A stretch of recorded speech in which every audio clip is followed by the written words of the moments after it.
Bienvenidos. Sois mayoría las chicas que no los jóvenes, los muchachos. Me vais a perdonar el tuteo por parte de estas canas que peino. En cualquier caso, utilizaré el masculino genérico en evitación. Bien, hecha esta pequeña aclaración, hoy toca hablar de la formación en la empresa. Es un tema, vamos a decir, un poco pesado, si queréis, pero voy a intentar hacerlo lo suficientemente cordial y ameno para que sea lo más entretenido y, sobre todo, que os suscite a vosotros las preguntas que estiméis oportunas al final de mi presentación. Antes de nada, para que aquellas personas que me estáis escuchando que no habéis atendido alguna conferencia anterior, María, me suena tu apellido de haberlo tal vez visto escrito alguna otra vez, pero para los que no me conozcáis, esta es un poco mi pequeña biografía para que os hagáis una idea. Más de 30 años, casi 36, dedicado a la gestión de recursos humanos en varias compañías multinacionales, concretamente en 4, en los sectores de automoción, alimentación, informática y comunicaciones y, por último, en bienes de equipo. Y en estos últimos años me estoy dedicando a dar algunas clases y algún trabajo de consultoría, de outplacement, todo relacionado con recursos humanos, porque aunque mi formación es de muy ingenieril, como habéis visto en esta pequeña bio, lógicamente la especialización que tengo es de recursos humanos. Vamos a hablar de formación y antes de nada quería hacer una pequeña premisa, ya no solamente por los contenidos que vienen a continuación, sino también un poco dirigida hacia vosotros en esta tarde. Los protagonistas, a pesar de que no estáis presentes, por lo menos en cara y ojos, en voz, pero sí en mi espíritu estáis presentes como protagonistas. Yo a fin de cuentas no soy más que un transmisor de conocimientos, porque la enseñanza, la acción de enseñar no es la clave, la clave está en aprender. Y lo que se trata es de que esta tarde por lo menos cerréis la videoconferencia con algo positivo, con algo más en vuestra mochila, en vuestro conocimiento. La frase no es mía, es de Aristóteles, no tiene ningún mérito que la diga yo, porque no tengo que pagar derechos de autor a estas alturas del partido. Y una primera reflexión o provocación casi. Muchas veces cuando gente de vuestra generación llega a la empresa, una de las primeras cosas que preguntan, la promoción, el plan de formación que van a tener, inclusive las vacaciones que van a tener, ¿verdad? Esas preguntas que se hacen siempre al principio. Y la pregunta que yo me hago es que si la empresa debe sustituir a los centros de formación clásicos, es decir, debe sustituir a la universidad, debe sustituir a las escuelas técnicas. Por poner un pequeño ejemplo, es lógico que a estas alturas del partido una empresa deba dar clases de inglés a sus empleados cuando se supone que el inglés tiene que venir de fábrica entre comillas, tiene que venir de serie. Hay que dar formación en paquetes informáticos, en informática de oficina, como puede ser el Word, el Excel, Open Access. Son preguntas que las quiero plantear para que sirva un poco de provocación en el debate posterior. ¿Qué materias debe impartir la universidad y cuáles debe impartir la empresa? ¿Dónde está esa frontera de separación? Hago esta pequeña pregunta, estas primeras reflexiones, para que podamos entrar en materia de una forma mucho más clara en función de lo que voy a exponer a continuación.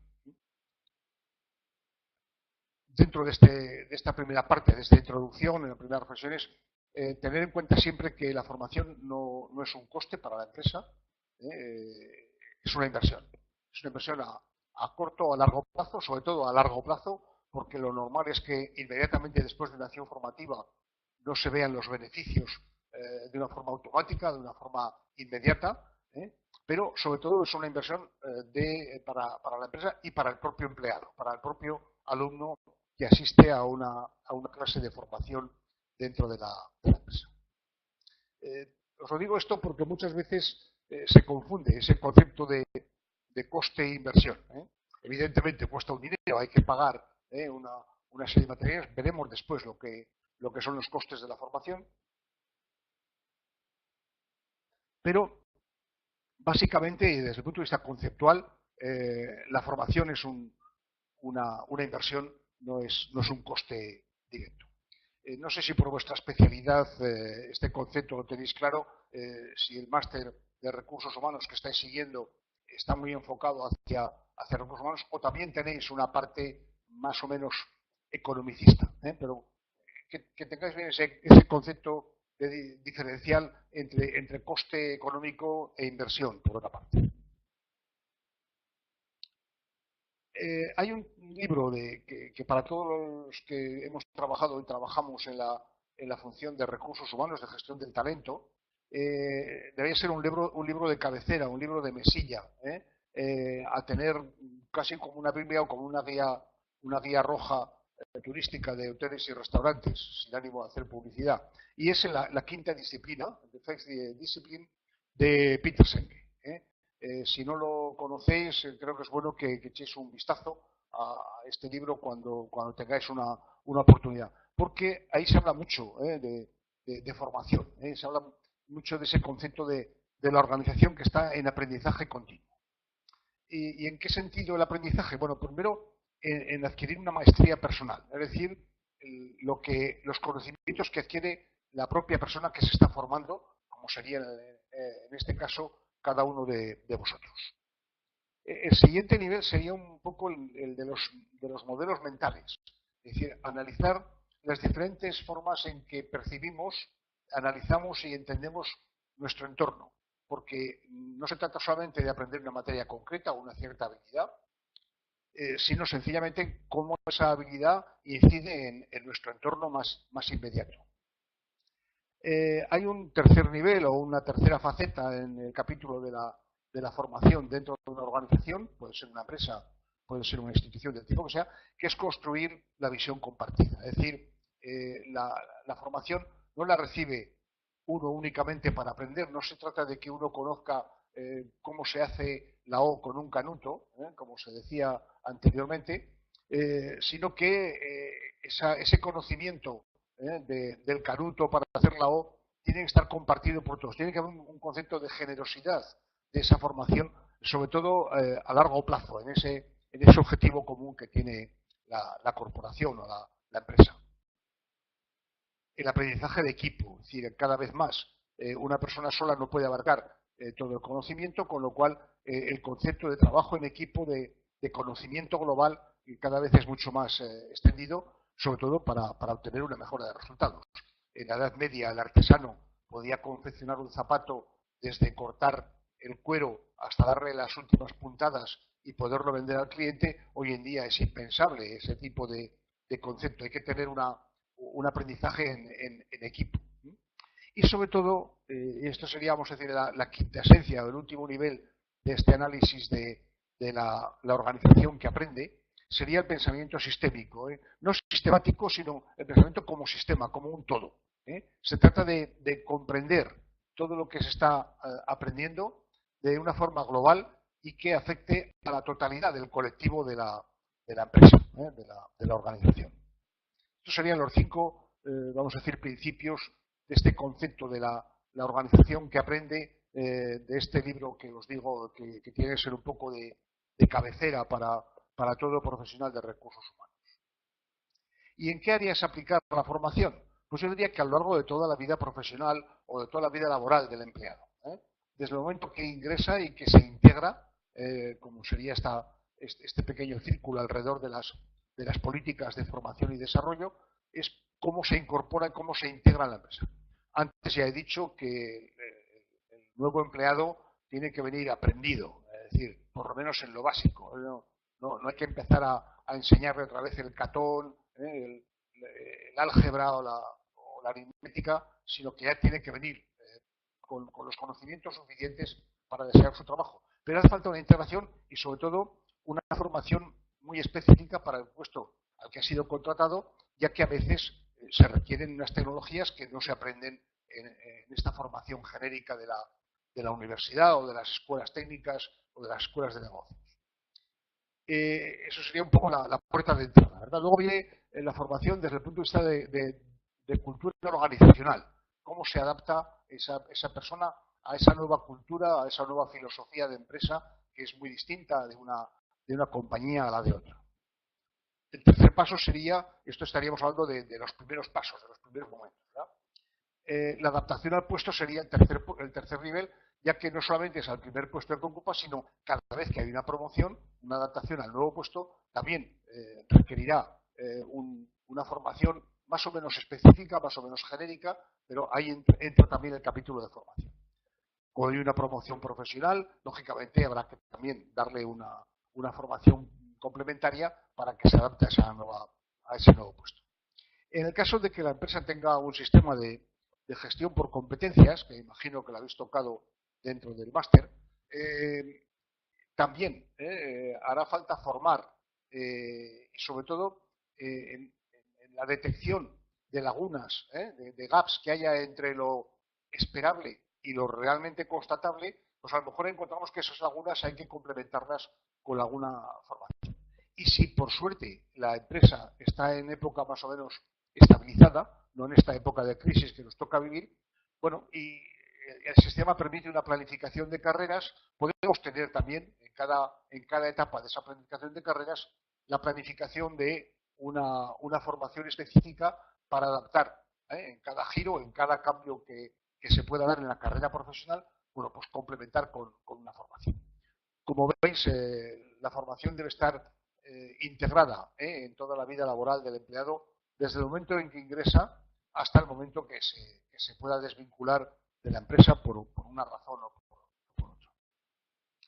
Hago un pequeño paréntesis ahora para preguntaros si entendéis que esta forma de desarrollar el tema es correcta o pensáis que habría que hacer algún cambio. ¿Está todo claro hasta el momento o queda alguna laguna, alguna cuestión oscura?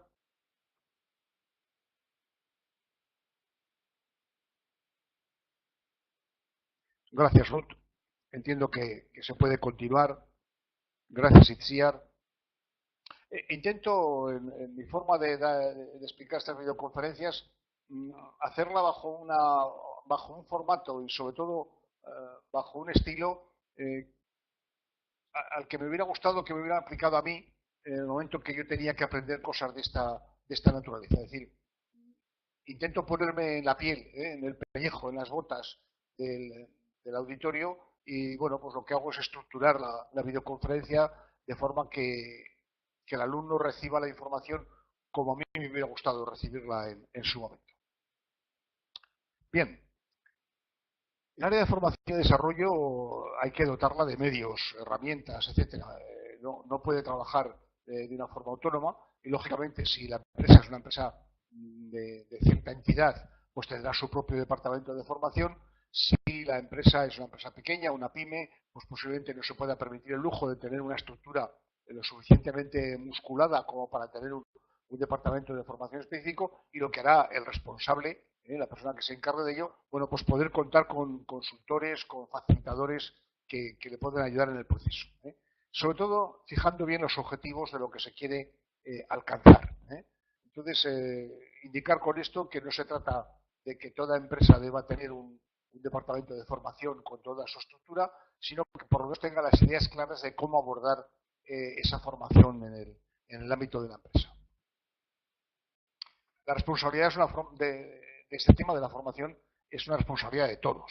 Es decir, no podemos decir es que va a ser el responsable de recursos humanos o el jefe o el responsable de la formación y de desarrollo personal, etcétera, quien se ocupe, sino que desde arriba, desde la más alta dirección, hasta el propio empleado que que va a recibir esa formación, tiene su otra parte de responsabilidad. Es decir, la alta dirección, porque tiene que definir las políticas generales de qué es lo que quiere hacer. Veremos al final un pequeño ejemplo, una diferencia de criterios entre el gerente y el financiero en una pequeña transparencia que tengo al final, pero desde la más alta dirección, pasando por recursos humanos, por el propio responsable de formación y desarrollo, los mandos intermedios que son claves para detectar, por una parte, las necesidades de formación y, por otra, para facilitar que esa formación se lleve a cabo, y sobre todo el propio empleado que tenga esa voluntad, ese querer aprender, que no se encuentre el formador, el monitor,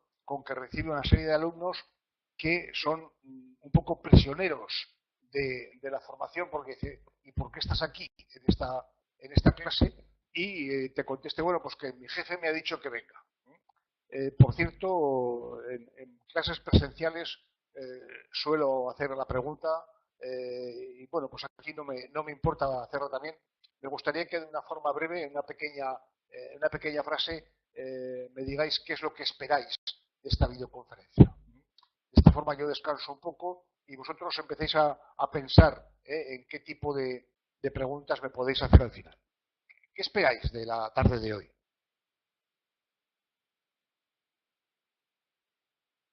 Como sois pocos, es fácil hacer la pregunta e intentar responder a todos.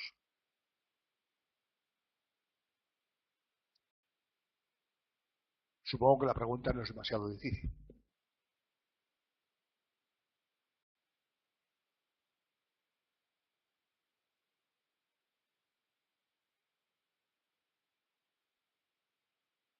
¿Se me ha oído bien la pregunta? No sé si alguien está escribiendo o no.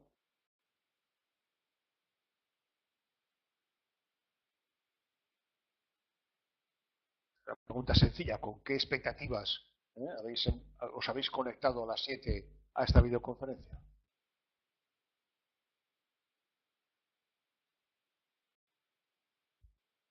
Bien. Espero, Salvador, poder darte algo de valor añadido, ¿no?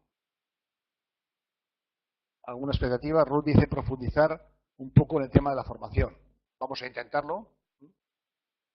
María, Cinciar, ¿cuáles son vuestras expectativas?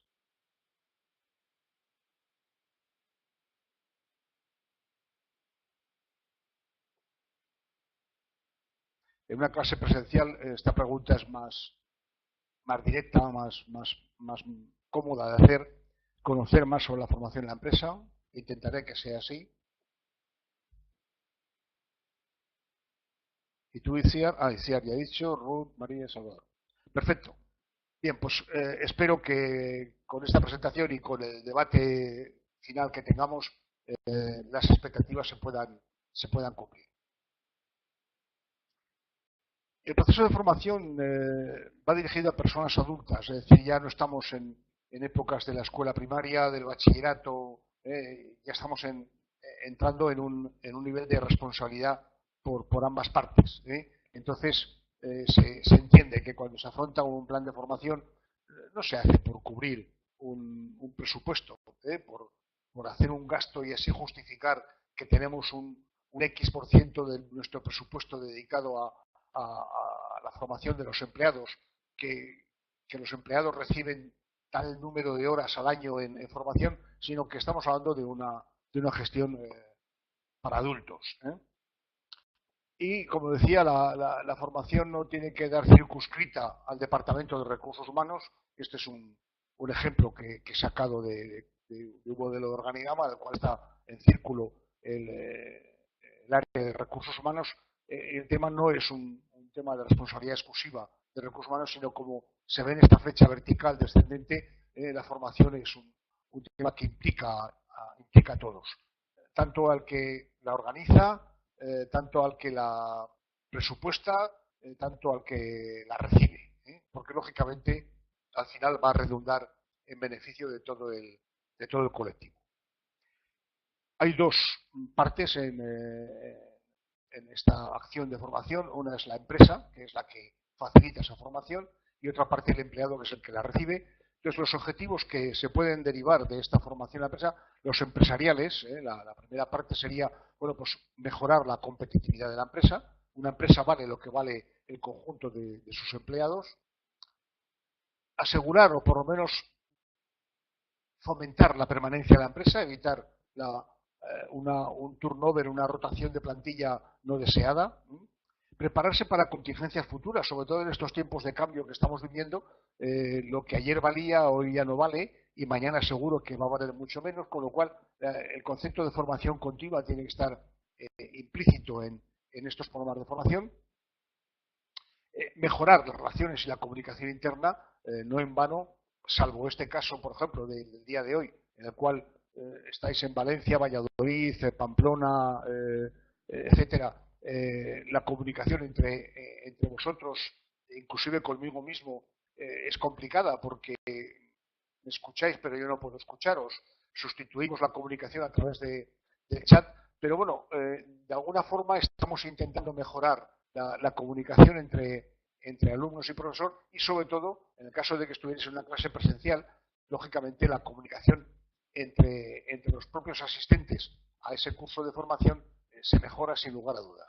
Y sobre todo es una fuente de motivación, de incentivación a esa integración, a ese compromiso del trabajador con la empresa en función de esa formación que se facilita. Y por otra parte, para el personal, para el empleado, bueno, pues primero de todo en ese ciclo que mencionabas al principio, facilitar la adecuación de la persona al puesto, mejorar el desempeño de personal, tanto a nivel personal como profesional, facilitar la polivalencia. En estos tiempos de crisis, como he mencionado antes, el tener un personal polivalente es clave porque las cosas cambian de un día para otro y si nos quedamos con especialistas muy estrictos en una materia determinada que no son capaces de hacer otro tipo de trabajo en paralelo, pues tendremos una ineficiencia casi seguro. Mejorar el desarrollo profesional y sobre todo el personal y sobre todo facilitar la adaptación de la persona a cada puesto, a cada cambio de puesto que pueda producirse. En cualquier caso, como he dicho al principio, es incrementar o mejorar el contenido de esa mochila, entre comillas, que el empleado lleva y en la cual va metiendo todos los conocimientos que va adquiriendo en su vida profesional. ¿Qué modalidades tenemos? Bueno, pues desde la presencial, la estándar, el alumno que acude a la escuela, tanto sea una formación presencial indoor o outdoor. Me imagino que habéis oído hablar de alguna formación outdoor con experiencias que se hacen al aire libre o en algunas instalaciones en la propia naturaleza para fomentar determinadas actitudes, determinados valores que la empresa quiere inculcar en sus empleados.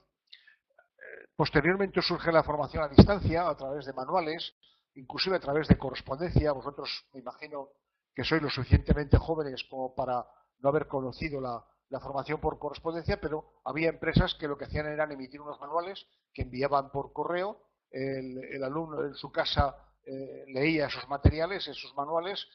Al cabo de un tiempo la empresa enviaba unos cuestionarios, una especie de examen que se cumplimentaban y bueno, pues se recibía vía correo, vía correspondencia esa formación. Eso lógicamente ha desaparecido porque han llegado nuevas tecnologías como son estas. Entonces utilizaban manuales o CDs o cassettes para idiomas, etcétera, cassettes de audio y nos llegamos a los últimos tiempos en los cuales la formación e-learning ha tomado carta de naturaleza, como es la propia muestra de esta videoconferencia de esta tarde. En modalidad de e-learning, en blended, modalidades, pues todas las que se nos puedan ocurrir.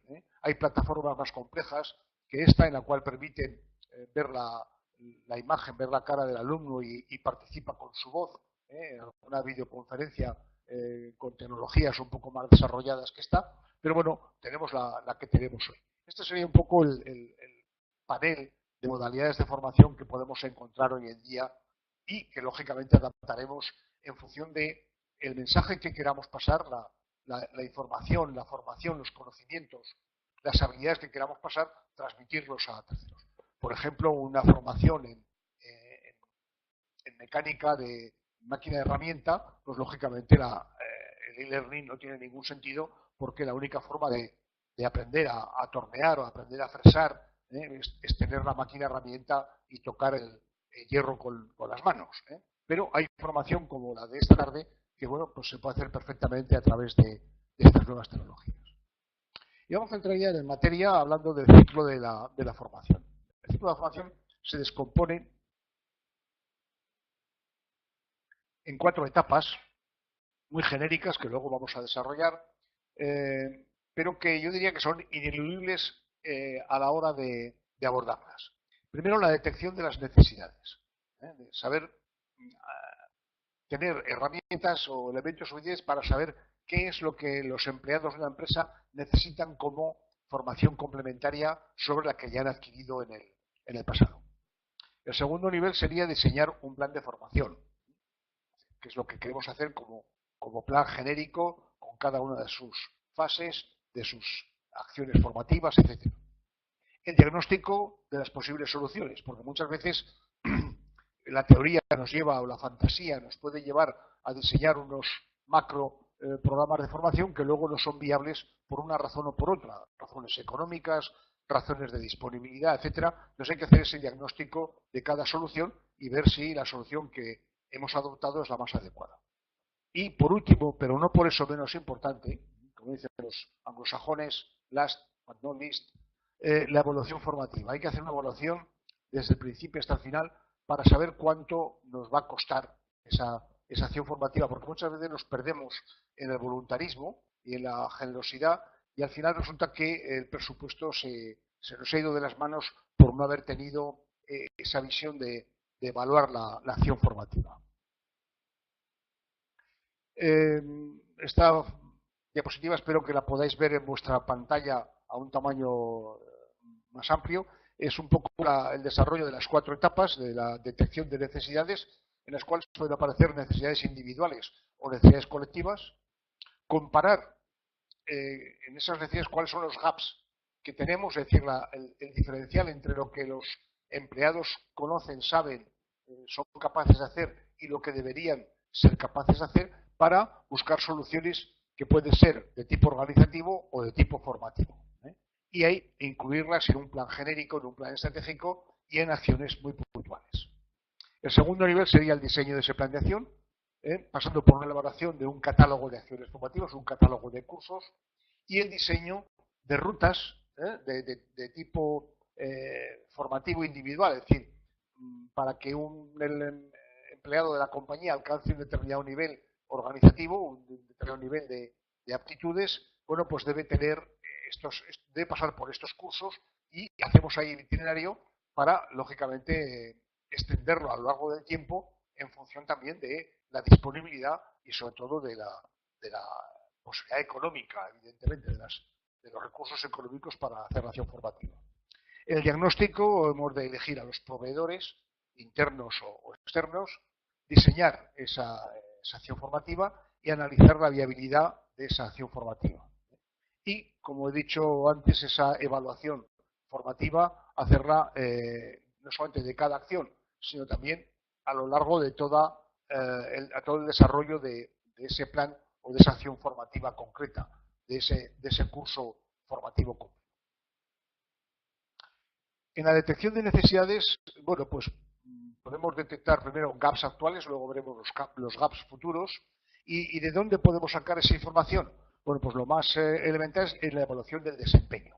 Cuando el jefe, me imagino que habéis visto el tema de la evaluación del desempeño en algún capítulo, o lo vais a ver en algún capítulo del máster, cuando el empleado de una forma cíclica es entrevistado por su jefe para hacer el balance del periodo que se está evaluando, bueno, pues aparecerán objetivos que no se han cumplido y a lo mejor no se han cumplido porque el empleado le faltan recursos, le falta alguna acción formativa por desarrollar para alcanzarlo. Entrevistas también personales en las cuales el propio empleado manifiesta su deseo de adquirir una formación en tal o cual campo de actividad porque quiere evolucionar, quiere progresar, y luego las necesidades derivadas de algún proyecto muy concreto. Es decir, cuando se aborda un proyecto nuevo, puede que los empleados todos estén perfectamente capacitados para abordarlo, pero podemos tener que hay algún empleado que le falta algún conocimiento o alguna técnica para una parte de ese proyecto. En las necesidades grupales, bueno, pues también por sumatorio de esas evaluaciones de desempeño individuales, podremos ver que para un grupo de empleados de un departamento concreto le faltan una serie de habilidades. Bueno, pues ahí veremos que tenemos una laguna, tenemos un gap que hay que rellenar, que hay que complementar con formación. El jefe de la sección, aquí el mando intermedio tiene una labor muy importante en esa detección de necesidades y al final nos encontramos con que no habrá necesidades muy concretas para para empleados muy específicos y haremos un programa de formación a título individual, o veremos si hay necesidades colectivas y la oportunidad de hacer un curso genérico para todo ese colectivo o parte del colectivo que lo pueda necesitar. Y como siempre vamos a encontrar soluciones organizativas, porque a lo mejor con las propias sinergias entre empleados podemos sustituir un curso de formación, o realmente necesitaremos soluciones formativas. En los gaps futuros, evidentemente, el responsable de la formación tiene que saber anticiparse a lo que va a ocurrir en el futuro. Por ello, hay que integrar, y lo veremos después con más detenimiento, hay que integrar la formación dentro del plan estratégico de la compañía.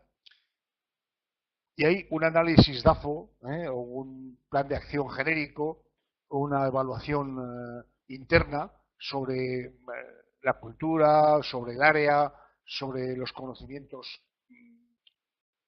que se detecta que son que faltan, que son deficientes.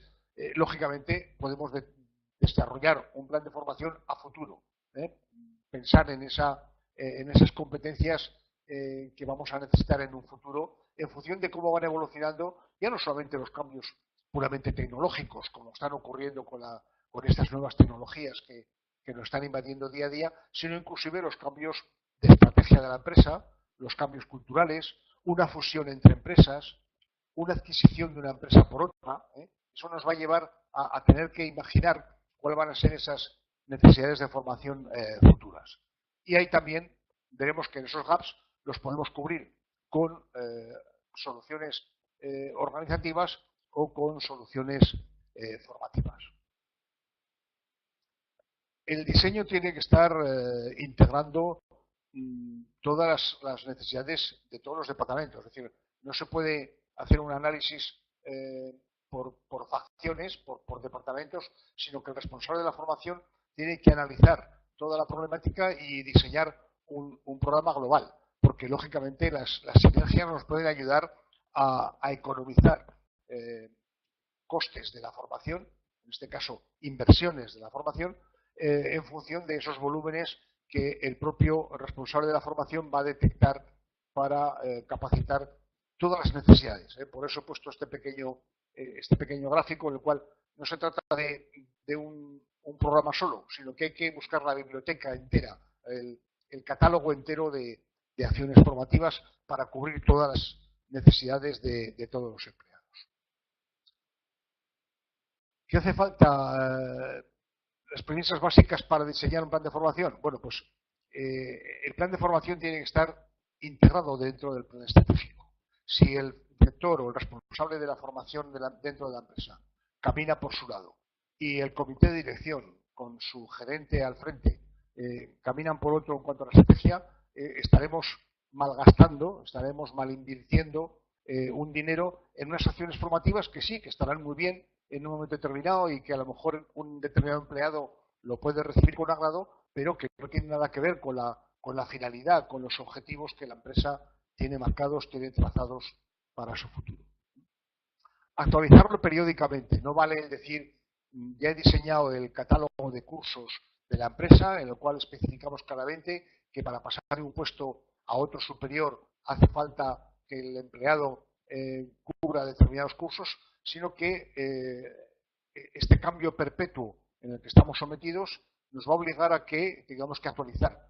Yo diría que con una frecuencia anual sería más que suficiente adaptar ese plan de formación, ese catálogo de acciones formativas, adaptarlo a las nuevas necesidades.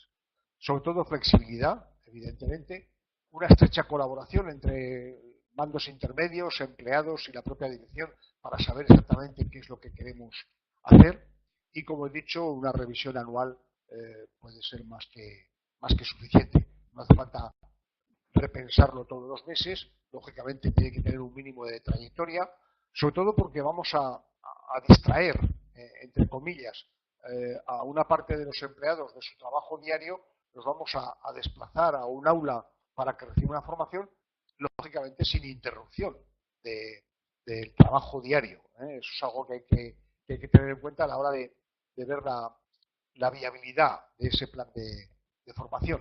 No va a ser cosa que diseñemos un plan maravilloso y al final resulta que el mando intermedio dice que no puede distraer durante unos días a determinado empleado porque es un trabajo clave en la empresa. Por hacerlo de una forma muy esquemática, he puesto a título de ejemplo, bueno, primero la justificación de la acción, lógicamente tiene que venir en función de esa detección de necesidades. Definir claramente a qué destinatarios va a ir orientada y destinada esa formación, qué requisitos previos tienen que tener esos receptores de la formación, porque lógicamente no podemos enviar a un alumno de bachillerato a que haga ecuaciones diferenciales si antes no ha pasado por un álgebra o por una aritmética básica.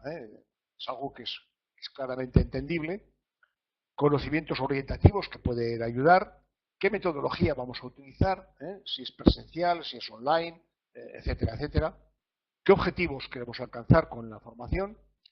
¿Qué duración vamos a darle a esa formación en función también de la viabilidad? ¿Con qué proveedores, si hemos de recurrir a proveedores externos, con qué proveedores vamos a hacer ese viaje juntos? La logística, los medios, los recursos que vamos a tener que utilizar y cualquier otra consideración que se os pueda ocurrir en función de ese plan de formación que tengáis que diseñar en el futuro. Ayudará mucho a la hora sobre todo de ver el colectivo y el sumatorio de personas a las cuales vamos a orientar esa formación, hacer una matriz de correlación.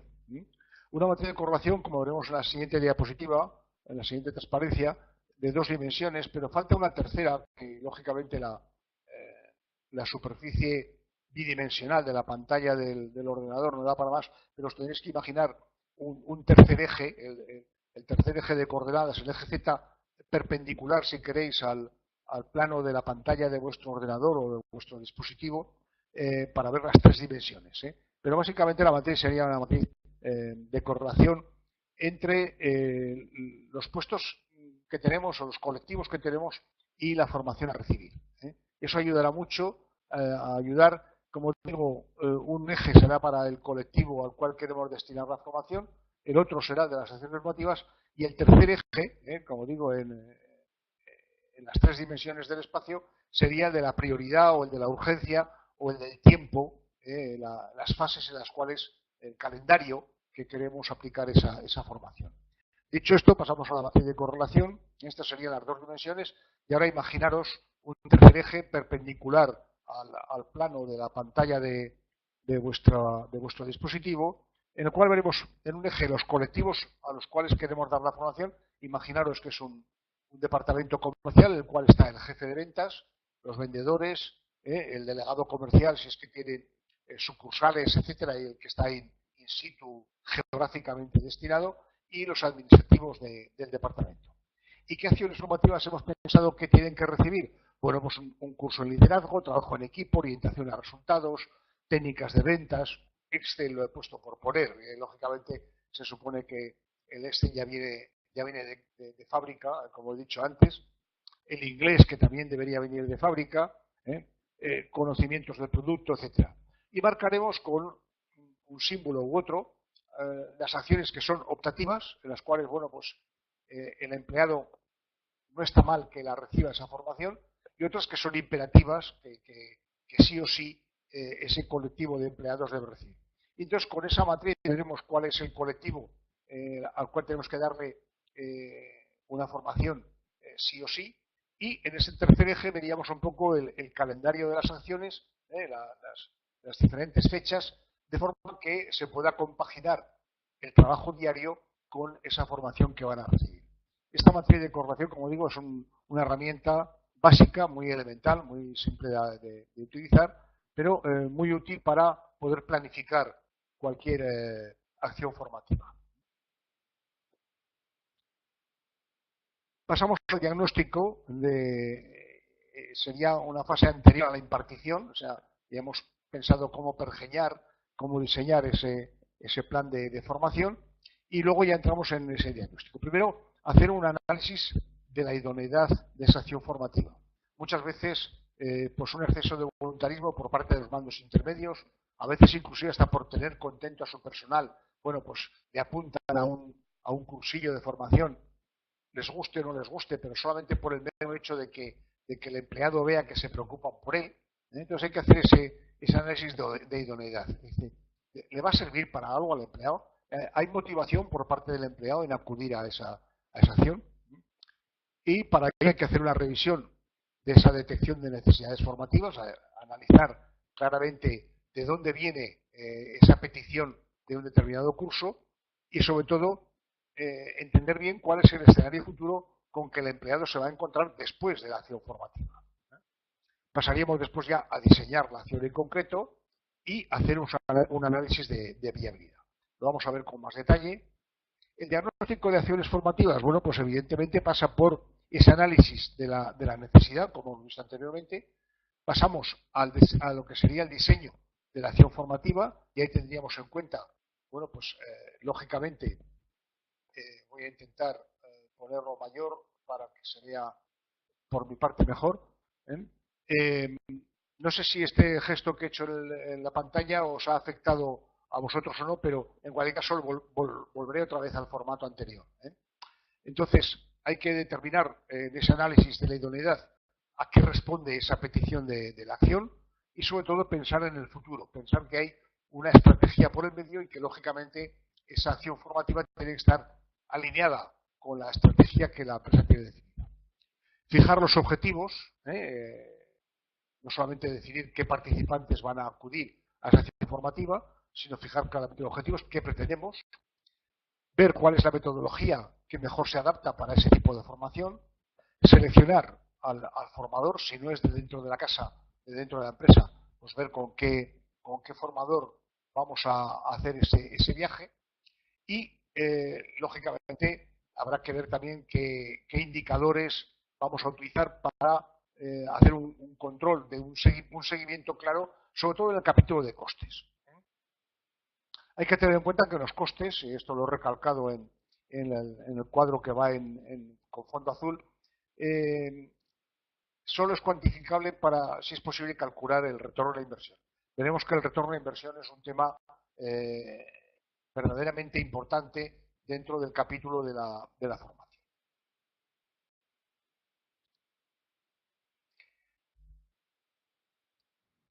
No, vamos a ponerlo en pequeño. Disculpar un momento.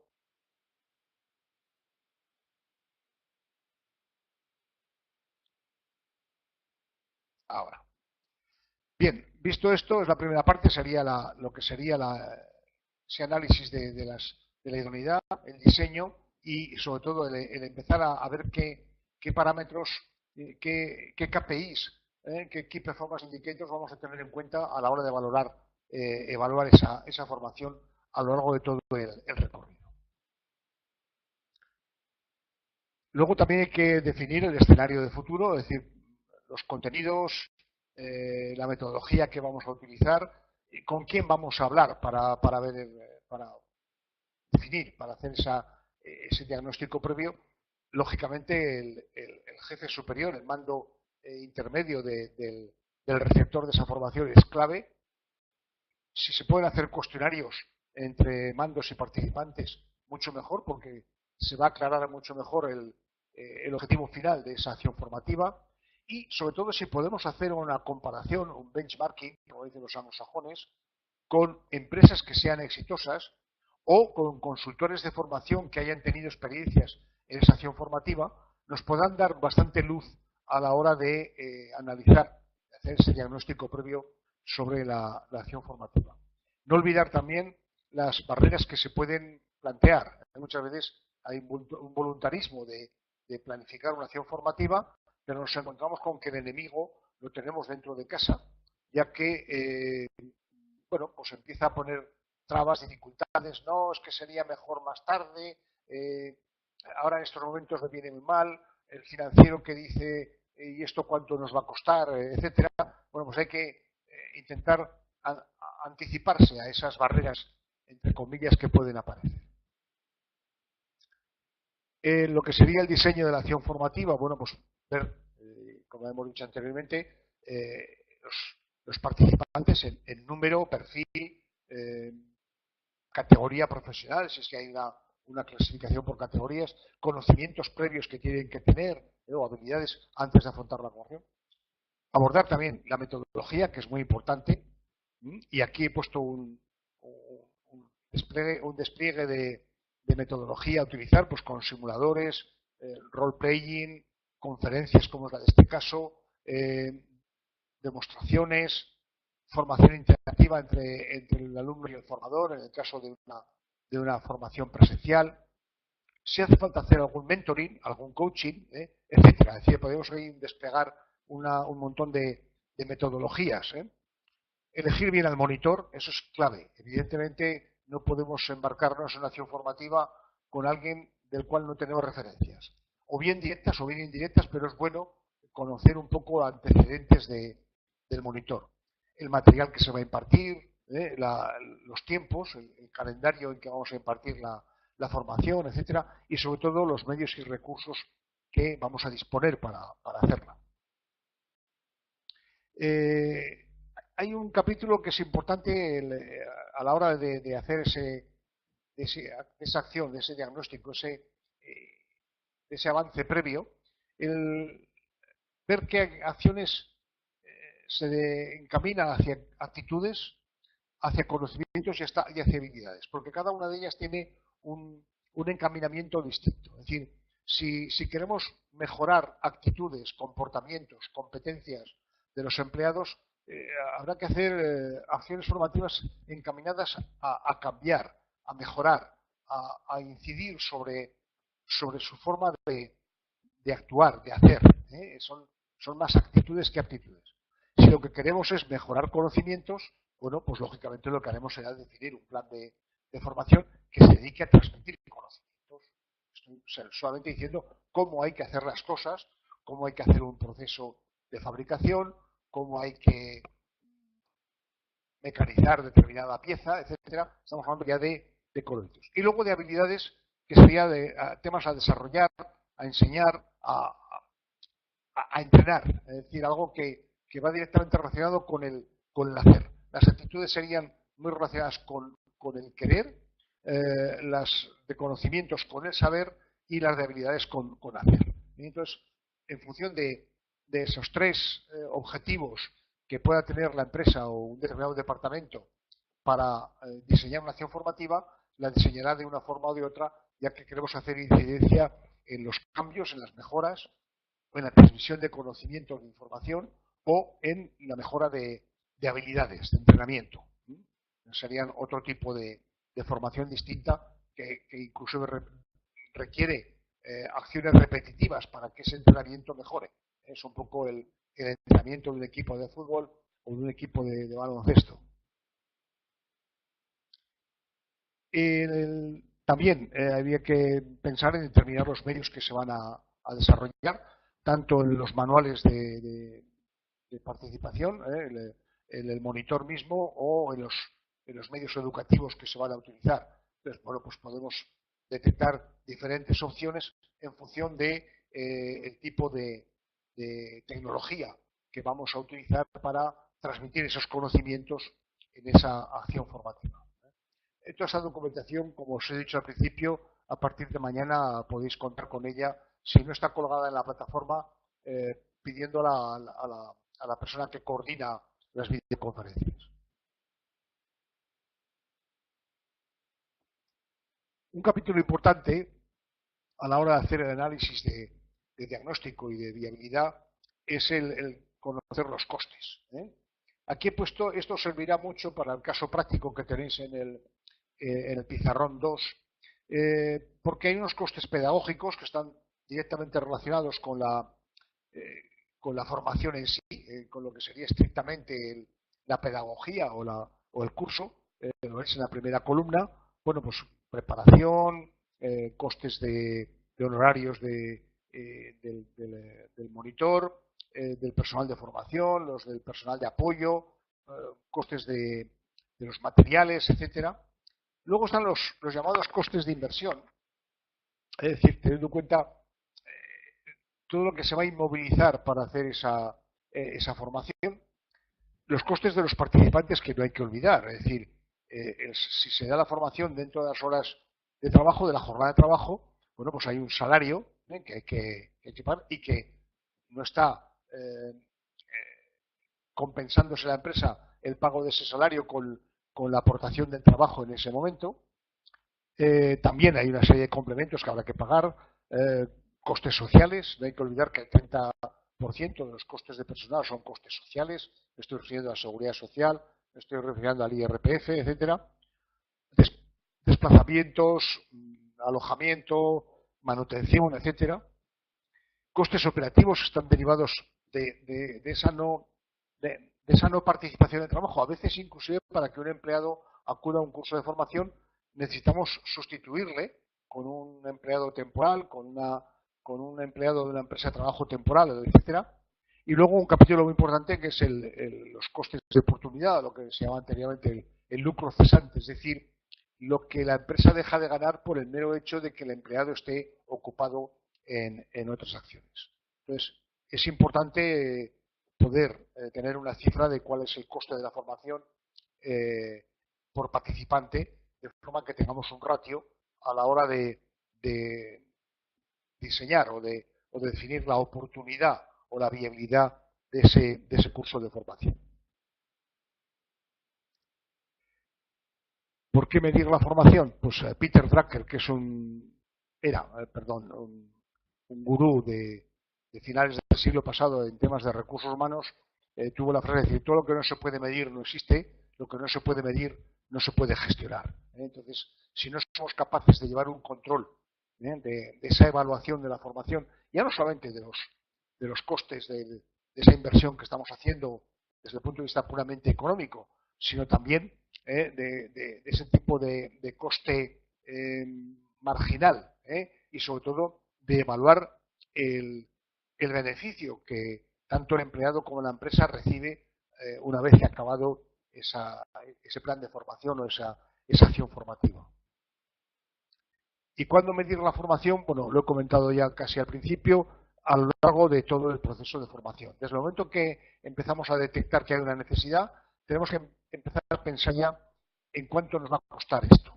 Si al final de esa necesidad formativa aparece un curso de formación.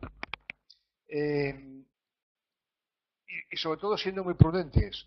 No va a ser cosa que, como he puesto aquí en la transparencia, nos cueste más el collar que el perro. En este caso nos cueste más el metro de medir que la tela que estamos midiendo. Quiere decir que hay que ser prudentes de no embarcarnos en un seguimiento de unos KPIs, de unos Key Performance Indicators demasiado complejos, y al final resulta que nos cuesta más medir la acción formativa que lo que es el coste material, el coste económico de dicha acción formativa. Hay que ser prudentes a la hora de elegir los medios de medición o de evaluación de la acción formativa. ¿Y en qué medir? Bueno, pues medir sobre las personas, por una parte, porque si queremos hacer es revisar objetivos, revisar indicadores o revisar el plan de acción, pues tenemos que hablar sobre las personas que van a recibir ese plan de acción. Si estamos hablando de corregir acciones correctivas sobre la propia organización o sobre la propia formación, dependerá un poco de cuál es la medida que vamos a elegir para corregir los gaps que hemos detectado. Motivar y estimular es fundamental. Como he dicho al principio, lo que no se puede hacer es que el empleado acuda como prisionero de su jefe, que le ha dicho: hombre, sería conveniente que acudieras. A veces el jefe manda al empleado a un curso meramente por rellenar, porque se vea que él ha enviado a alguien ese curso de formación, sin hacer el análisis de cuál es el efecto beneficioso real que va a suponer para el empleado. Entonces, evidentemente puede servir la formación como factor de incentivo, de compromiso con la empresa. ¿Por qué? Porque ve que la empresa se preocupa por su formación, le motiva. Y sobre todo, medir cuál es el resultado en la organización, en la organización, inclusive a través del desempeño, que lo veremos un poco después en el análisis que Patrick hace de la formación. Como veis, en la última casilla es importante el análisis del retorno en la inversión. Aunque sois estudiantes del máster de recursos humanos, entiendo que el concepto de ROI, de retorno a inversión, está claro para vosotros. Es en términos de porcentaje, es cuál es el beneficio que hemos obtenido de una determinada inversión, no solamente en un plan de formación, puede ser en un proyecto, puede ser en una nueva instalación o en un proceso de fabricación, ver cuál es el nivel de retorno que tenemos, con qué rapidez recuperamos la inversión que hemos hecho para ese determinado proyecto o para esa determinada acción formativa. Estos son los 4 niveles de Kirkpatrick, que Kirkpatrick es una consultora americana muy prestigiosa en Estados Unidos, que definió estos 4 niveles para evaluar la formación. Primero, el nivel de reacción, es decir, el más inmediato, es decir, y respondería un poco a la pregunta genérica, ¿están los participantes en ese curso de formación satisfechos con la formación recibida? Es el impacto más directo que se puede analizar y valorar con una encuesta hecha casi a bote pronto, a balón corrido, una vez acabada la acción formativa. Es la primera reacción. ¿Cuál es el grado de satisfacción que han obtenido los participantes en ese curso? El segundo nivel sería el de aprendizaje. Es decir, no solamente si están satisfechos, sino qué han aprendido realmente. Aptitudes, conocimientos, habilidades. ¿Qué es lo que han adquirido? Pesarlo de alguna forma. Y como he dicho antes, a veces es difícil medir, pero hay que buscar los parámetros para poder medir. Luego viene el nivel de transferencia, es decir, el de la conducta. ¿Qué ha cambiado en la conducta de los empleados que han recibido esa formación? Si han aplicado lo aprendido o no. Es decir, ¿de qué modo se ha transferido desde el monitor que ha impartido esa formación? ¿Qué es lo que han sido capaces de recibir, de absorber los participantes? Y luego los resultados. Evidentemente, y esto no se recibe de una forma inmediata, por lo menos no tan inmediata como la encuesta de satisfacción que se puede hacer inmediatamente que ha acabado el curso de formación, pero sí al cabo de un determinado tiempo, un trimestre, un semestre o al cabo de un año, ver qué ha cambiado en la organización, si los objetivos que se pretendían de mejora de resultados, de mejor clima interno, de mejor satisfacción por parte de los clientes. Cualquiera que haya sido el objetivo de la acción formativa, lo podemos analizar en función de esos resultados, pero como digo, los resultados no los vamos a ver de una forma inmediata. Por el mero hecho de que un empleado vaya a recibir un curso de formación de una semana, al lunes siguiente no vamos a ver milagros. Hay un periodo de adaptación, de asimilación, etcétera. Y estos 4 niveles, hay 2, el de reacción y el de aprendizaje, que están directamente relacionados con el individuo, con el alumno, con el empleado que está recibiendo la formación, y lógicamente el de cambio de actitud y el de mejora de resultados es la propia organización la que tiene que hacer la evaluación. Pero a estos 4 niveles que Patrick instauró en su momento, hay un quinto. Yo en principio me lo había apropiado, pero luego me he dado cuenta que hay un tal Phillips que habló de este quinto nivel, que es el de la economía de los resultados. Es decir, comparar los beneficios recibidos por parte de todos, por parte del empleado y por parte de la empresa, de esa acción formativa, frente a la inversión, el esfuerzo que se ha hecho en que esa acción formativa se puede llevar a cabo. Lo que llamamos el retorno en la inversión, retorno sobre la inversión, o en inglés el Return on Investment, el ROI. La fórmula del ROI es una forma muy sencilla. Se trata sencillamente de dividir los beneficios netos recibidos respecto a la inversión realizada para obtener esos beneficios multiplicado por 100, porque como he dicho antes es un porcentaje, y lógicamente cuanto más alto sea ese porcentaje, lógicamente el beneficio es un beneficio mayor y lógicamente podremos amortizar, entre comillas, esa inversión en formación que hemos hecho, de forma que el financiero se quede mucho más satisfecho, porque al final la acción formativa no ha sido dinero que hemos tirado por el sumidero, sino que es una acción que ha tenido unos beneficios. Lo que sí está claro es que el denominador es más fácil calcular, es decir, podemos, y lo podéis realizar a través del caso práctico que tenéis colgado en el pizarrón 2, veréis que el denominador, bueno, pues es hacer un sumatorio de todos los costes que directa o indirectamente han incidido en esa acción formativa.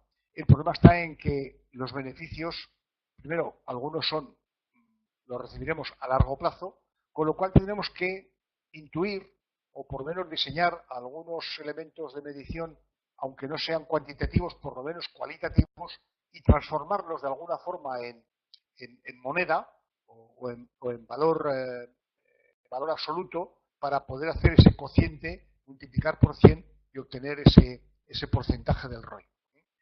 Es complicado, yo reconozco desde el primer momento que no es fácil calcular un ROI, pero tenéis que ser lo suficientemente imaginativos como para poder hacer ese análisis, ese cálculo, y poder hacer ese cálculo del retorno de inversión, y poder demostrar al gerente o demostrar al financiero que no ha sido dinero gastado en vano. Os lo digo esto porque normalmente el financiero va a ser el principal enemigo que vais a encontrar dentro de las organizaciones a la hora de obtener un presupuesto para el desarrollo personal y profesional de los empleados.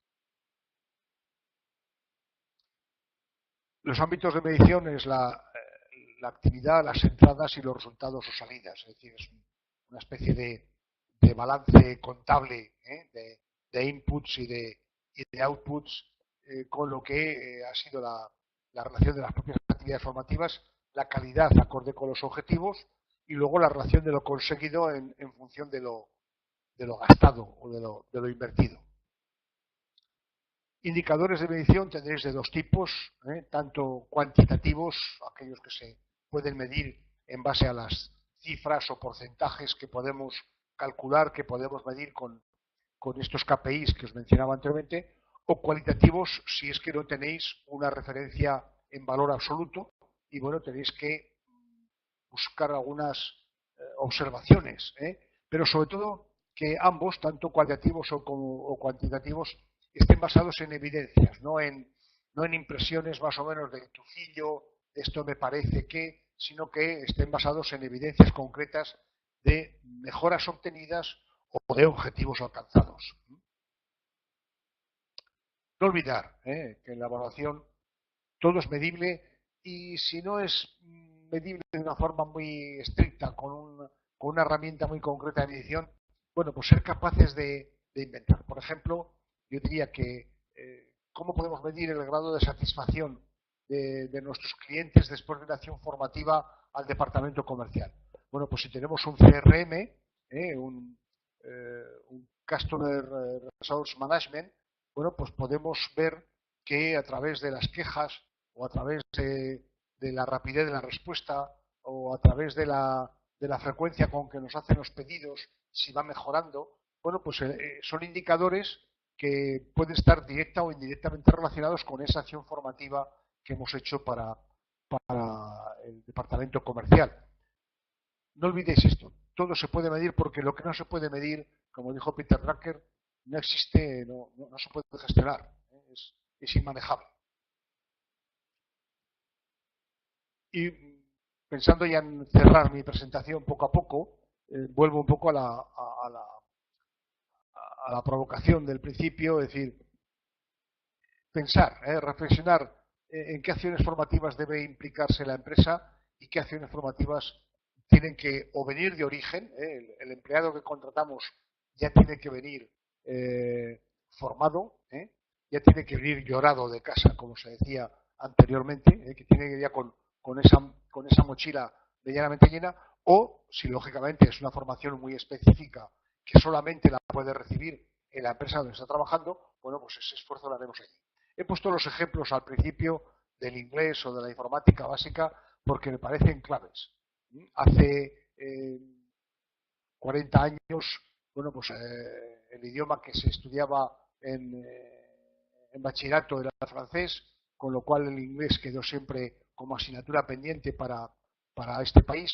Bueno, pues a lo mejor en un momento determinado pues había que dar clases de inglés en la compañía. Si la compañía es sueca e interesa que algún empleado sepa sueco, evidentemente el sueco no es un idioma habitual que se imparta en una universidad o en una escuela técnica, entonces la empresa tendrá que encargarse de formar en ese idioma. Pero cuando estamos hablando del inglés o de la informática básica, se me hace un poco cuesta arriba, ¿verdad?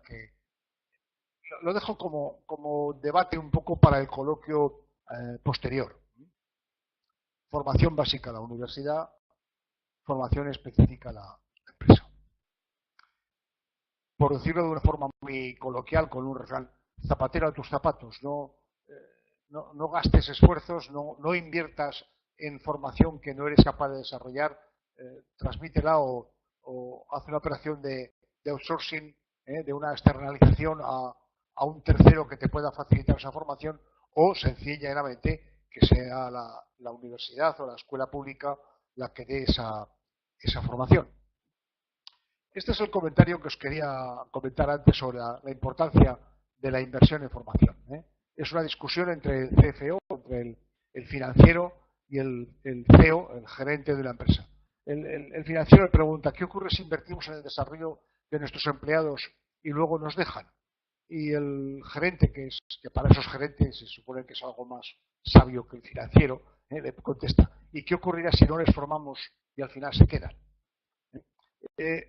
Os lo he comentado al principio, una empresa vale lo que valen sus empleados.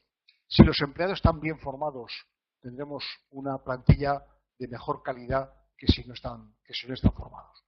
El concepto de formación continua, el concepto de la organización que aprende, esta quinta disciplina de Peter Senge que os he sugerido al principio, es algo que no debéis dejar en vuestra vida profesional, tanto si os toca la responsabilidad sobre la formación de una forma directa como si os toca de una forma indirecta. No forzosamente vais a estar ocupándoos de la formación, pero vais a lo mejor a requerir formación para vuestros empleados o indirectamente como responsables de recursos humanos os va a tocar gestionar la formación.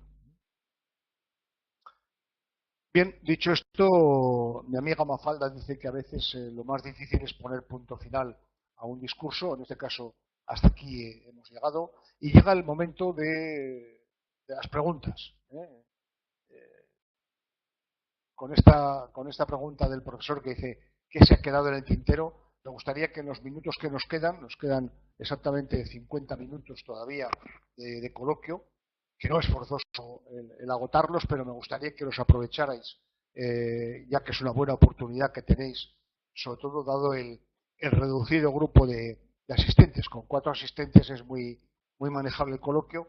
Me gustaría que empezarais ya que no habéis puesto ninguna pregunta en el chat.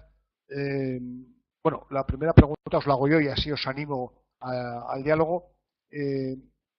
Las expectativas que teníais con esa pregunta que os he hecho al principio, ¿se han cumplido? Siguiendo un poco el principio de Kirkpatrick, ¿es lo que esperabais como formación esta tarde?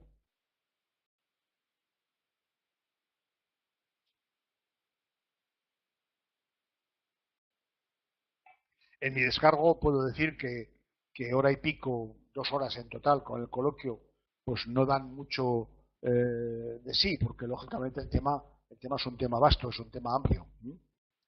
Y CIAR dice que le ha parecido muy completa, entendible. Como os he dicho al principio, intento explicar las cosas como a mí me hubiera gustado que me las hubieran explicado. Y CIAR dice que tiene una duda. Bueno, estamos para eso. Me alegro de que haya sido ameno. Lo que pretendía es que el tema, que es un tema poco cool, poco guay, como se dice ahora, la gente joven, es poco guay, pero por lo menos pues, es muy, muy técnico, por decirlo de una forma coloquial, pero por lo menos intento que haya sido lo más amigable posible. Y Cier pregunta, no sé qué es o en qué consiste el mentoring. Buena pregunta. Y voy a empezar por el principio. No quiero hacer historia, pero ya en tiempo de los romanos, en este caso en tiempo de los griegos, mentor, la expresión mentor, era el nombre de la persona que designó Ulises cuando se marchó a hacer su periplo, su viaje de los 10 trabajos, si no recuerdo mal, los de Hércules. Se marchó de casa, dejó a Penélope, que es su mujer, y a Telemaco, que era su hijo. La formación, la educación, se la dejó en manos de mentor. De ahí viene la expresión de que el mentor es una persona que se encarga de acompañar a un alumno o a un empleado recién ingresado en una empresa. Hay empresas que por su dimensión, por su tamaño, se permiten el lujo de que cuando un empleado, lógicamente no con todos, pero aquel que creen que puede necesitar un acompañante durante el periodo de adaptación, le nombran un mentor. Un mentor que normalmente no es el jefe, el jefe directo es alguien que le dice lo que tiene que hacer, cómo tiene que trabajar, el que le sigue de cerca para el desarrollo de su actividad. Y el mentor es alguien al cual el alumno, el empleado de nuevo ingreso puede recurrir para hacerle preguntas relacionadas con la cultura de la empresa, con la estrategia de la empresa, qué hacer en tal supuesto. Esas preguntas que, bueno, pues a lo mejor no puede ser, no se puede encontrar cómodo el empleado para hacérsela a su jefe y se la hace a una persona que está libre de toda sospecha, que está un poco como acompañante. Esa es la figura un poco del mentor. Muchas escuelas de negocios ponen a disposición, sobre todo las escuelas de negocios presenciales. En el caso de las empresas, de las escuelas de negocios online, bueno, pues hay tutores que lo que hacen es acompañar en el trabajo fin de máster al alumno para orientarle en cómo, no hacerle el trabajo él, porque lógicamente no es la función, pero sí darle pautas, darle orientaciones, resolver alguna duda. Bueno, pues el tutor y el mentor son perfiles muy parecidos. Es decir, alguien que da recomendaciones, que da información que el tutorando le pide. En este caso, si estamos hablando de un empleado que ingresa a una empresa, bueno, pues que le acompaña. Algunas empresas anglosajonas, sobre todo americanas, tienen el criterio del gemelo, del twin, entre comillas, y es colocar como acompañante ya no tanto a un mentor, no un veterano que le vaya indicando y le va aconsejando cómo adaptarse a la empresa, sino que le coloca a alguien de de su misma edad, de su misma formación y que van un poco en paralelo durante unos días, durante unas semanas, y por eso le llaman gemelo, porque le acompaña casi a todas partes, ¿eh? No a todas, pero le sirve un poco de bastón, de oráculo, de persona a la que preguntar cosas que no se atrevería o que no le parecería prudente preguntarle a su jefe. Entonces, ese es el concepto de mentoring, es la acción de, de mentorar, si es que se puede decir ese palabra en castellano, a un alumno o a un empleado de nuevo ingreso. No sé si esto Itziar responde a la pregunta. Dice Salvador, ahora toca revisar con calma y ver cómo aplicarlo en la empresa. Yo te diría que estos, estos conocimientos que ha intentado transmitiros los deberíais aplicar pues tal y como hacen el amor los porcoespines. No sé si tenéis una idea clara de cómo se aparean los porcoespines, que con mucho cuidado. Entonces, cualquier tipo de acción que vayáis a emprender, del tipo que sea, y en este caso estamos hablando de formación, abordarlo con prudencia. No os dejéis llevar por un entusiasmo de decir voy a hacer el macro plan de formación, voy a dar 800 horas de formación a todo el mundo, no. Como he dicho en este pequeño chiste, pensar en los puercoespines y hacerlo con mucho cuidado, con mucha prudencia, paso a paso. Más preguntas.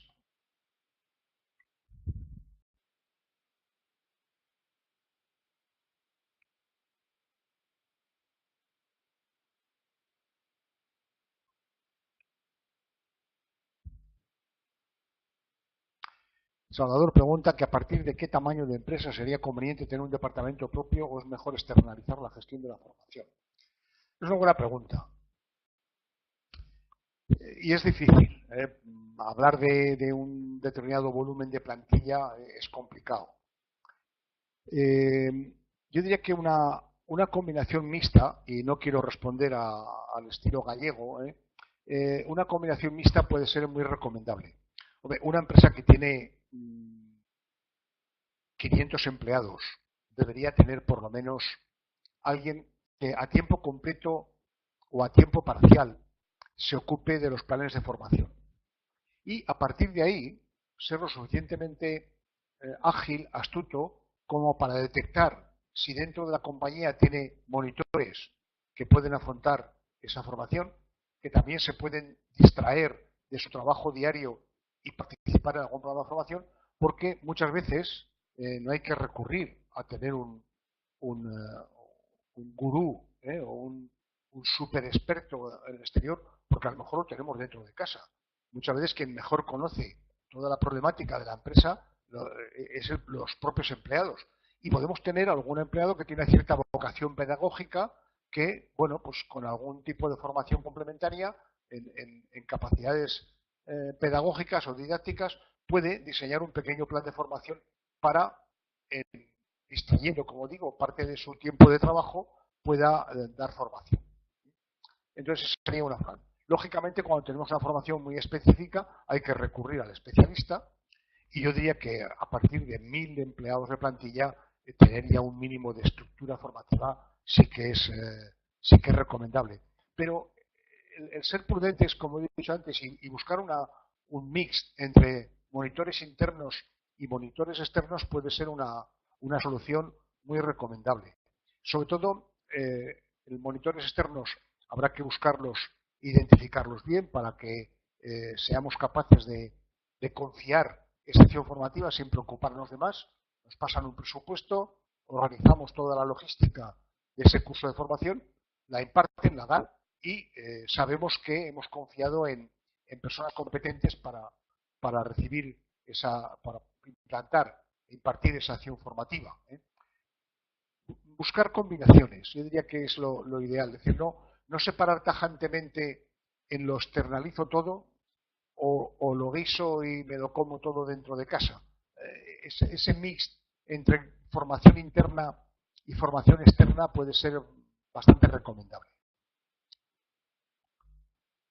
He dicho 500, 1000 personas pues por decir algo. Otro criterio también es el tipo de actividad que tenga la empresa. Imaginaros una empresa de las modernas que están utilizando nuevas tecnologías. Las nuevas tecnologías están cambiando día a día. Es decir, alguien que trabaje con Internet como soporte, las clásicas apps o las clásicas empresas que trabajan online, aparecen los bitcoins, aparece el blockchain y lógicamente si no conocen esa tecnología tendrán que recurrir a alguien de fuera que se la explique. Yo personalmente cada vez que tengo una oportunidad de aprender algo nuevo, bueno, pues aunque solo sea por estar vivo en el mundo, pues acudo y me entero de qué van lo de los bitcoins y de qué van lo del blockchain o qué va lo de big data y la analytics. ¿Por qué? Pues porque hay que estar en el mundo. Y lógicamente esas nuevas tecnologías no están ni en los libros ni en la universidad. Están en la vida diaria. Sin embargo, una empresa manufacturera que se dedica a la fabricación por decir un chascarrillo, a la fabricación de agujeros para regaderas, pues lógicamente no va a tener necesidad de unos grandes cursos de formación. No sé si con esto, Salvador, he contestado. Pregunta Ruth, ¿cada cuánto sería necesario preguntar a los trabajadores por sus necesidades formativas? Una vez al año. He comentado que la detección de necesidades surge de varias formas. Una, evidentemente, en la evaluación del desempeño anual. Ahí el jefe se sienta con el empleado, comentan cómo ha transcurrido el ejercicio anterior, discuten lo que ha ido bien, lo que ha ido mal, lo que ha ido regular y tanto el propio jefe como el propio empleado puede pensar o puede decir, puede manifestar, hombre, pues me convendría un curso en determinadas habilidades comerciales porque veo que, bueno, pues no termino de, de empatizar con los clientes y, bueno, pues ahí ese es un punto clave. Otro es el propio trabajo del día a día. Aparecen nuevas tecnologías, aparecen nuevos proyectos, entonces ese también es otro momento para detectar. Yo diría que es lo que hay que estar es continuamente atentos a lo que está ocurriendo. Los meros cambios tecnológicos o los meros cambios sociales que aparecen en la sociedad día a día nos pueden llevar a ello. Aparece ahora el coche eléctrico, aparte de que el coche eléctrico es viejo, pero aparece el criterio, la tecnología de los coches autónomos, con todos los problemas que conllevan, y eso lógicamente nos pueden empezar a hacer pensar en cambiar la estrategia de la compañía. Los fabricantes de coches ya no están pensando en vender un coche, ¿ya? Están vendiendo movilidad. ¿Por qué? Porque cada vez más se está entendiendo que no hay que comprar un coche para poderse desplazar, sino que o bien el alquiler la compartición del vehículo con otros, el caso de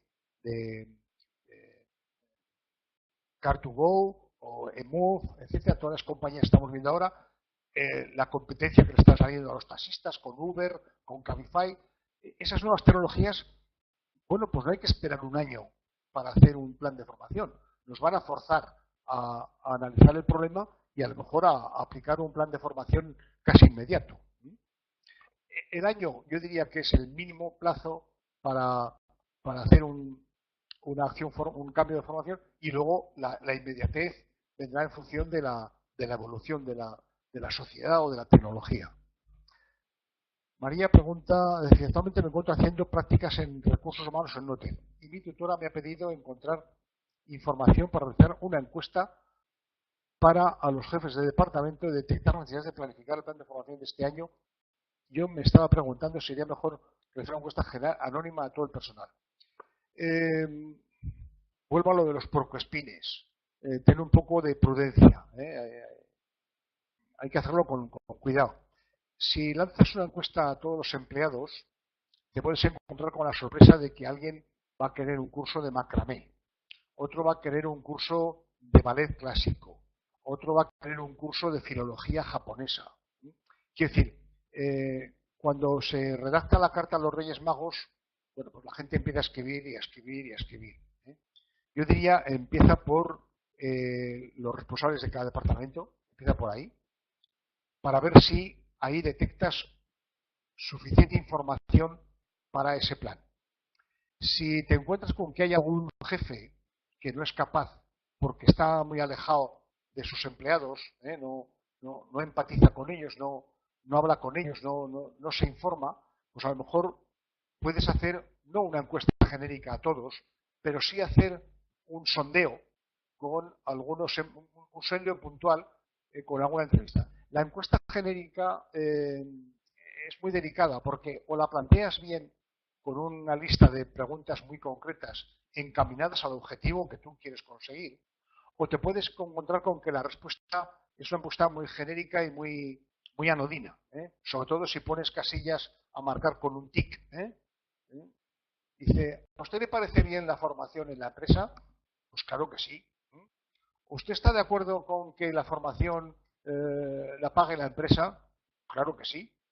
¿Estaría usted dispuesto a recibir un curso de formación fuera de las horas de trabajo? Pues claro que no. Ahora, sí, esas preguntas las haces de una forma puntual, tanto con los responsables, que son los claves, como con algún sondeo muy puntual, con 4, 5, 10 empleados de la compañía, que tú entiendas, si además estás trabajando dentro de recursos humanos, ya podrás saber a quién preguntarle y a quién no. Quién te va a contestar con evasivas o quién te va a contestar con una tontería. Es decir, hace esa selección entre jefes de departamento y empleados. La encuesta anónima, insisto, te va a dar muy poco valor añadido. Y Ciar pregunta, ¿puede exigir un trabajador formación? Y lo has puesto con mayúsculas, para que lo entienda bien. Me parece muy bien esa tipografía de las mayúsculas. Ya sea por ampliar conocimientos para el puesto como para reciclarse si lleva tiempo en la empresa. La palabra exigir, evidentemente, es dura. Yo cada vez que oigo a los políticos o a los sindicalistas, exigimos que, bueno, vamos a ver, exigimos en la medida de que tengas capacidad o potencial suficiente para exigir. Puedes pedir, puedes rogar. Yo creo que es bueno que el trabajador pida. Eso muestra que hay un interés por parte del trabajador en mejorar. Lo que hay que también distinguir un poco, y esto es un comentario que hago al margen, hay que distinguir un poco en que si el trabajador está pidiendo un curso de formación que redunda directamente en beneficio de la empresa o lo está pidiendo porque redunda directamente en su propio beneficio. Os voy a poner un ejemplo bien claro que yo he tenido a lo largo de mi experiencia personal. Ha habido empleados que me han venido pidiendo pues que la empresa le pague un máster. Y claro, uno intuye que lo que le pide es que, primero, una subvención económica importante, le pide que le pague el máster, para luego, una vez que acabe el máster, contestar un anuncio de la competencia y marcharse a la competencia. Entonces hemos hecho un pan como unas tortas, como dice el refrán castellano. ¿Por qué? Porque hemos pagado el máster y luego se nos ha marchado, como decía el financiero. Ni exigir ni pedir, lo que hay que hacer es una transacción. Si a mí me interesa que ese empleado, yo como gerente de la empresa, como propietario de la empresa o como responsable, entiendo que va a mejorar y va a redundar en el propio beneficio, yo puedo llegar a un acuerdo de decir, bueno, no te voy a pagar el máster entero, porque el gratis total siempre está muy mal percibido por parte de quien lo recibe, pero sí te voy a subvencionar una parte, un porcentaje. 20%, 30%, 40%, 50%, pero con una condición, yo te pago la mitad, pero con la condición de que tú te comprometas a permanecer en la empresa por lo menos durante un tiempo, 2 años, 3 años, todo depende del importe de la cuantía que estemos hablando, de forma de que yo tenga un retorno en la inversión de ese 50% que te estoy subvencionando de este máster.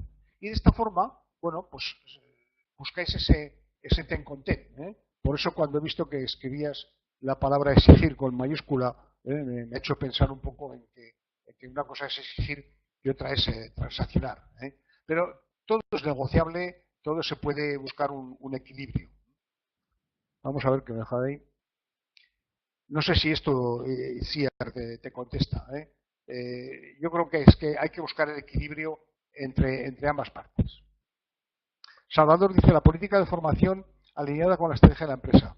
Es un documento como la política de calidad, no hay que llegar a ese extremo. Es decir, una cosa es que alineemos la formación con la estrategia y otra cosa es que la documentemos.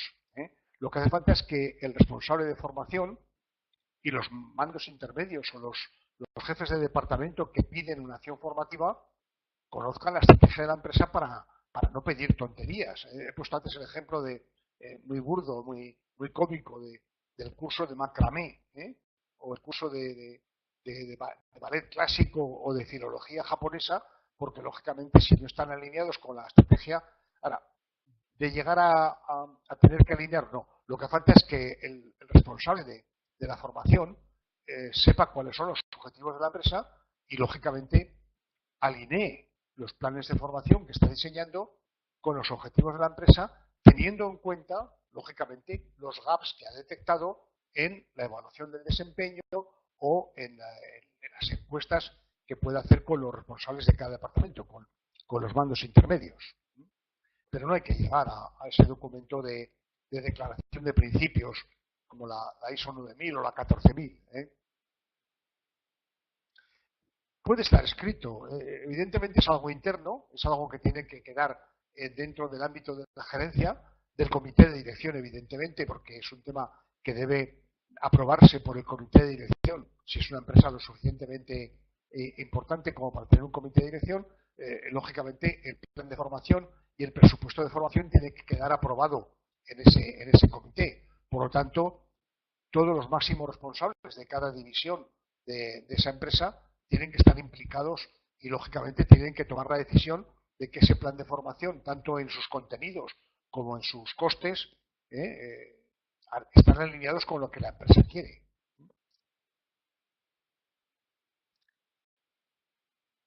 María pregunta, ¿dónde podría encontrar información para el diseño de la encuesta? Yo diría que debes subir un poco de los patrones, de los modelos estándar, porque a lo mejor te puedes encontrar con preguntas que no son de rigor. Hombre, papá Google te va a contestar muchas cosas.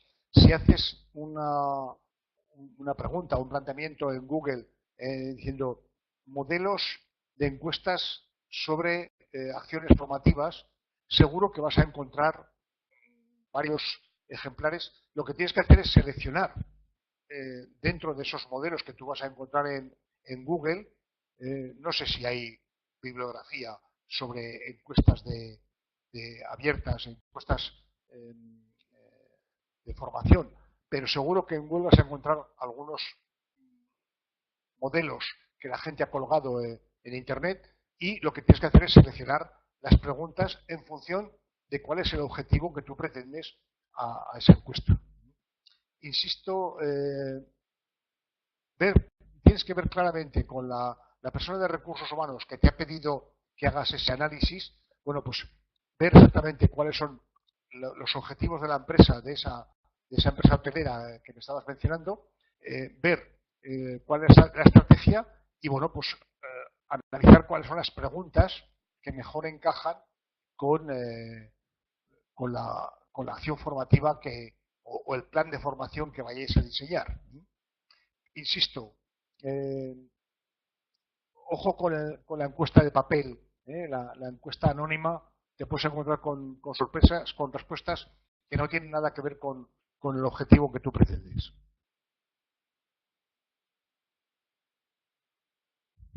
Es que he puesto esa conversación, me pareció una conversación muy genial. No es mía, está en Internet, todo está en Internet. Papá Google os resuelve muchos problemas. Pero cuando vi aquella conversación, la foto sí que la he sacado separada.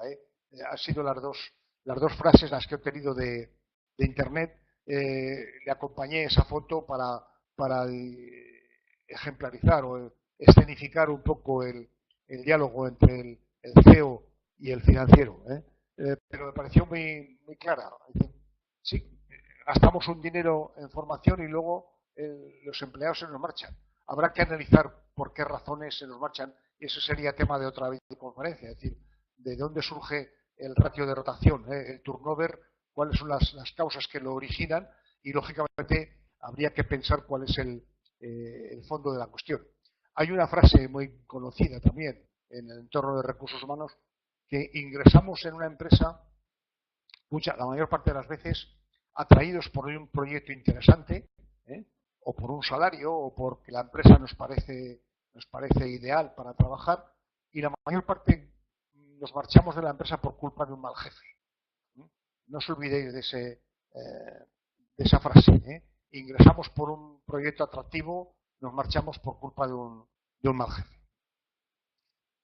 Más preguntas. Veo que estáis aguantando las 2 horas con estoicismo. Tenéis aguante. Esa es otra de las competencias que debe reunir hoy en día un directivo, y sobre todo alguien que va a trabajar en recursos humanos. Es la resiliencia.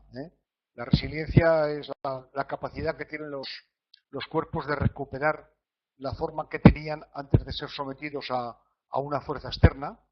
Entonces hay que ser capaces de soportar esas tensiones del día a día. Veo que a Ruth ha hecho gracia el comentario.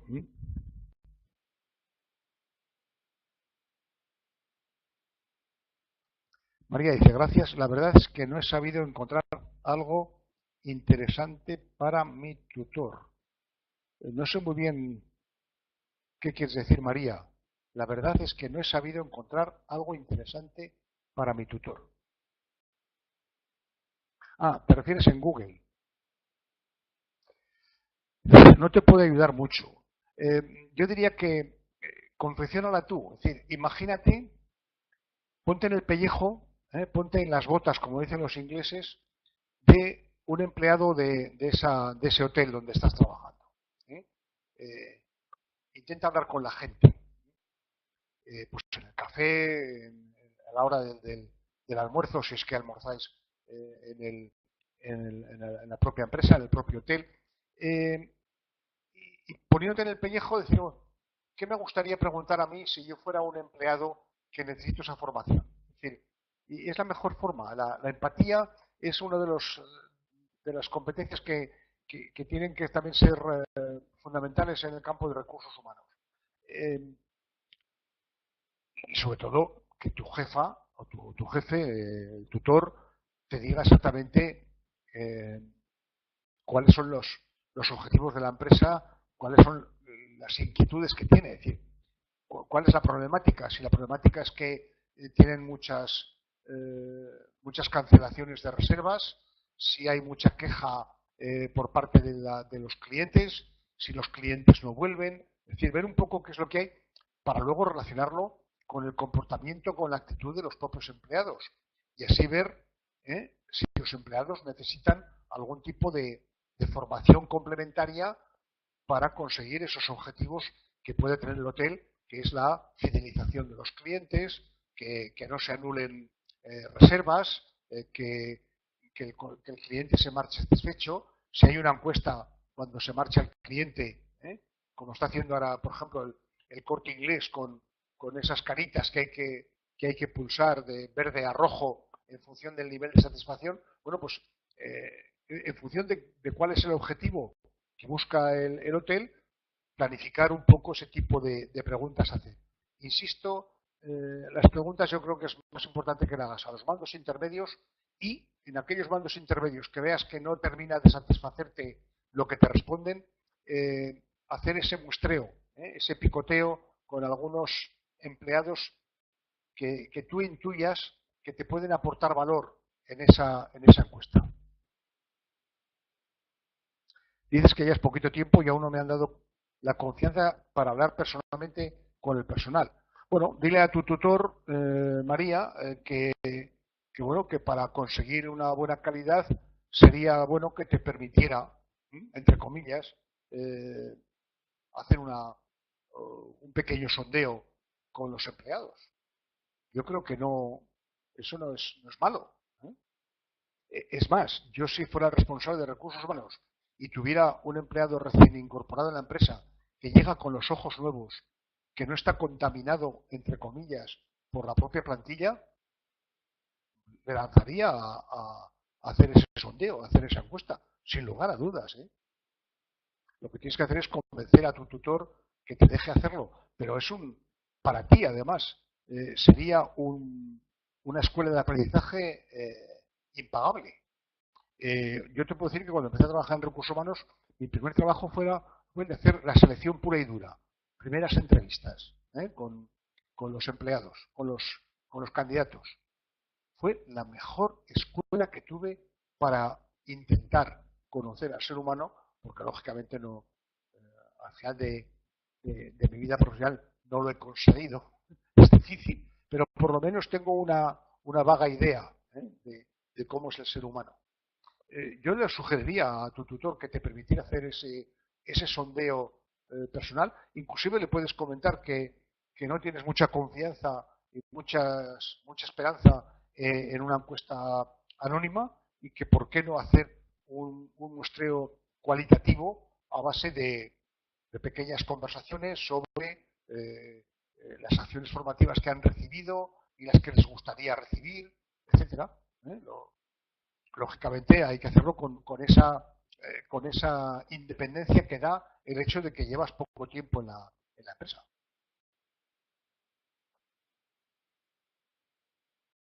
Más preguntas. No sé si esto, María, te ha servido como respuesta. ¿Eh?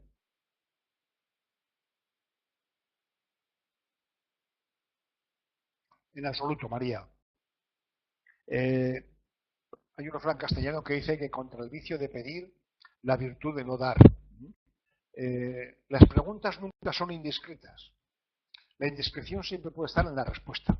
Entonces, acércate a tu tutor y le dices, ¿podría ver antes de nada, bueno, pues, qué documentación o qué información tenemos sobre planes de formación de los años anteriores? Evidentemente te va a servir y te va a ayudar mucho, si es que existe esa documentación que mencionas, te va a ayudar mucho, inclusive hasta para, en última instancia, diseñar esa encuesta anónima de la que tanto hablas, pero que yo te recomiendo que la manejes con cierta prudencia. Pero contra el vicio de pedir, la virtud de no dar.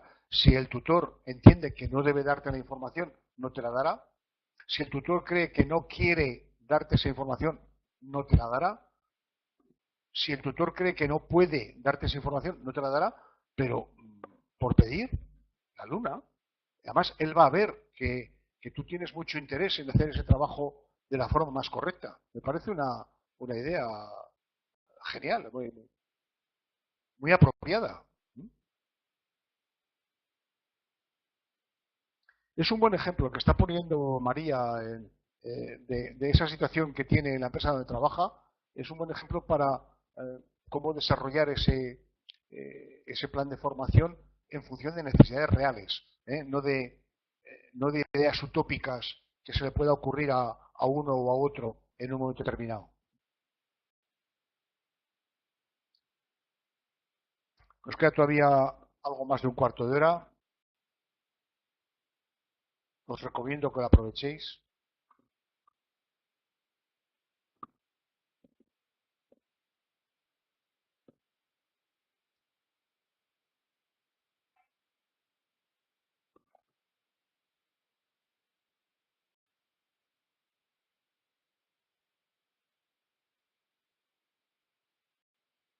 Yo entiendo también que el chicle a veces se acaba de marchar la sustancia y la textura después de masticarlo mucho rato.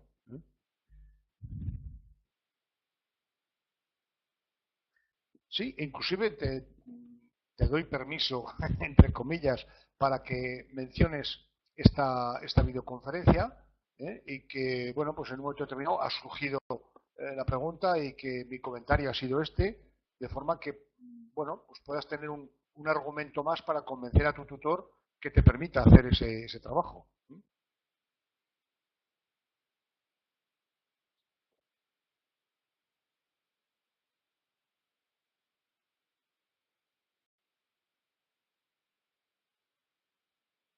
Evidentemente, no sé si escribes algo más, porque veo que has puesto en verde,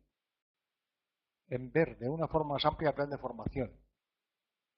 Ya te entiendo. Has pulsado un enter y has partido la frase en dos. Vale, ahora ya está entendido. Está claro, o sea, sencillamente tú tienes interés en resolver el problema, con lo cual, bueno, pues tú también tienes necesidad de información para poder dar una respuesta adecuada. Estás perdonada, María. No, es que a veces con los WhatsApps ocurre lo mismo. No sé por qué razón hay mucha gente, por lo menos los WhatsApps que yo recibo, sobre todo de gente joven, que lo mandáis troceado el WhatsApp en paquetes sueltos. No sé por qué razón. Porque antes sí, en LinkedIn, si das a Enter para cambiar la línea, automáticamente te lo envía. Pero el WhatsApp, o en este caso el chat, permite el escribir la frase de un tirón. Ventajas e inconvenientes de las nuevas tecnologías. Más preguntas, Salvador, Ruth, Ciar.